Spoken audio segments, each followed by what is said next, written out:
अगर मैं कहूं एक ऐसा इंसान था जिसने मौत को हराने की कोशिश में एक ऐसा जीव बना दिया जो मरता ही नहीं था, और अगर मैं कहूं कि वो जीव इंसानों से नहीं बस अपने बाप से बदला लेना चाहता था, ये कहानी है फ्रैंकनस्टाइन की, एक मॉन्स्टर नहीं, एक गलत समझे गए इंसान की। अंटार्कटिका का जमा देने वाला समुद्र, एक बड़ा जहाज बर्फ में फंसा हुआ। कैप्टन हर कोशिश कर रहा है जहाज और यात्रियों को बचाने की। तभी रात के सन्नाटे में एक चिल्लाहट सुनाई देती है। कैप्टन उस आदमी को बचा लेता है, लेकिन उसी पल प्रकट होता है एक विशाल मॉन्स्टर। मॉन्स्टर गोली खाने से नहीं रुकता, वो जहाज को हिलाकर अंदर तबाही मचा देता है। आखिरकार कैप्टन बर्फ तोड़कर उसे ठंडे पानी में गिरा देता है।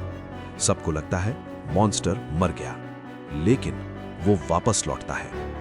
कैप्टन उस आदमी से पूछता है, ये मॉन्स्टर तुम्हारे पीछे क्यों पड़ा है? आदमी का नाम है विक्टर। वो बताता है, वो बचपन से साइंस में जीनियस था, लेकिन जब उसकी मां की मौत हुई वो टूट गया। उसे लगा अगर साइंस इंसान को वापस नहीं ला सकती तो वो खुद कोई तरीका ढूंढेगा। बरसों की रिसर्च के बाद उसने एक ऐसा फॉर्मूला खोज लिया जिसमें बिजली प्लस मानवीय शरीर के हिस्सों का इस्तेमाल कर इंसान को जिंदा किया जा सकता था।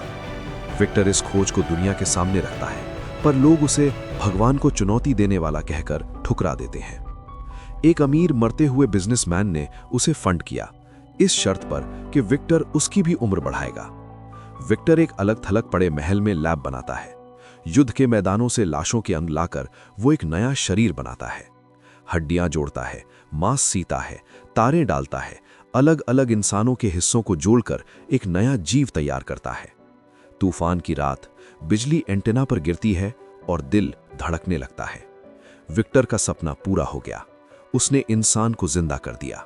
लेकिन वो जीव बहुत भयानक था, भारी, डरावना, अनाड़ी। विक्टर डर जाता है और उसे तहखाने में बंद कर देता है। विक्टर समझ नहीं पाया कि ये जीव, जिसका नाम उसने फ्रैंकनस्टाइन रखा, दिमागी तौर पर एक बच्चा था। एलिजाबेथ, विक्टर की भाभी, फ्रैंकनस्टाइन को पानी, आग, हवा जैसी चीजें सिखाती है और वो सीख भी जाता है, लेकिन विक्टर ईर्ष्या करने लगता है। गुस्से में वो फैसला करता है कि ये प्रयोग एक गलती थी। महल में पेट्रोल डालकर वो सब कुछ उड़ा देता है। फ्रैंकनस्टाइन जान बचाकर भाग जाता है।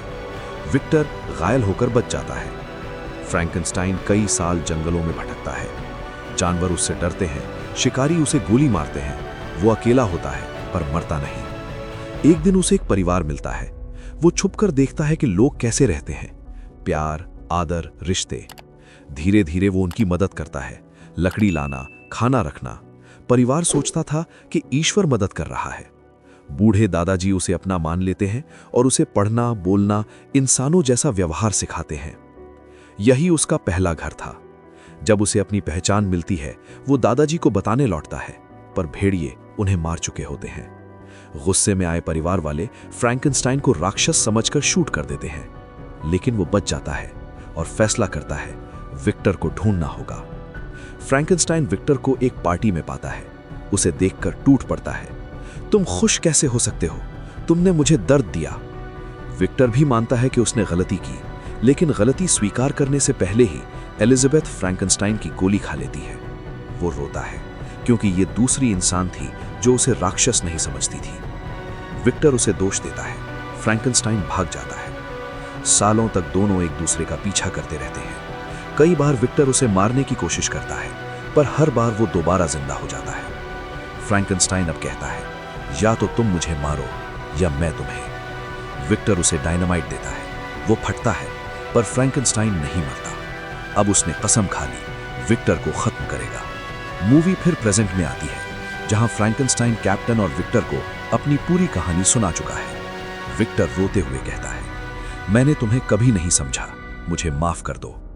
फ्रैंकनस्टाइन पहली बार महसूस करता है कि उसका बाप उसे स्वीकार रहा है। वो उसे माफ कर देता है। विक्टर मर जाता है। फ्रैंकनस्टाइन जहाज को बर्फ से आजाद करता है। लोग सुरक्षित निकल जाते हैं। सब उसे धन्यवाद में हाथ हिलाते हैं और वो फिर अकेला रह जाता है, क्योंकि यही उसकी किस्मत थी। एक इंसान जो इंसानों से प्यार चाहता था, पर पूरी दुनिया उसे एक राक्षस समझती रही।